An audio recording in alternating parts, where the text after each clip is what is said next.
It's usually inevitable that kids will need a prescription for antibiotics at some point, whether it be for strep throat, for impetigo, for an ear infection.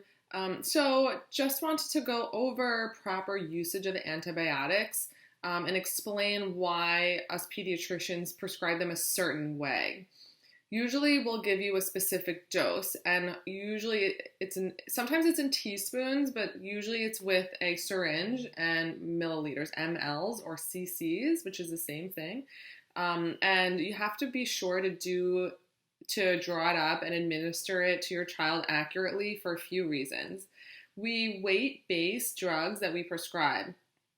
And we do that because the amount needed by each kid's body, depending on how big or small they are, it's very important to get that right because you want to make sure you get a therapeutic level of the antibiotic in their body and their bloodstream.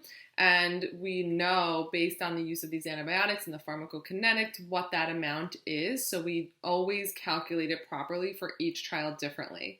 We also want to make sure we don't give too much so that it's not dangerous to them and it's too high a level in their systems. So when you're drawing up that few mLs in the syringe, make sure you do that very carefully. We also want to make sure you give it the right amount of times per day. So if it says 2 times a day, if it says 3 times a day, make sure you're following that.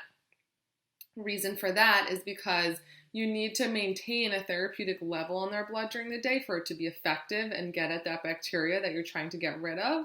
So that's why you have to do it every few hours. You also want to make sure you maintain the proper length of treatment. So if something is prescribed for 10 days, let's say, you must finish the antibiotic course for that full 10 days. Even if your child, and most likely and hopefully, is going to feel better after just 2 days of the antibiotic, you still need to continue it, even after 5 days, after 6 days, all the way till the end of when it's prescribed. The reason for this is because it's great the antibiotic is doing its job, but we know the amount of time needed to fully get rid of it in your child's system so that it's not going to come back or create drug resistance, which is a big problem lately within our communities and health systems.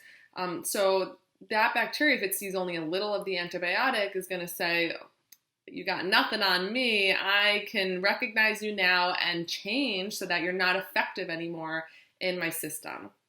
So we really want to avoid that, and that's why it's so important to continue to finish that antibiotic.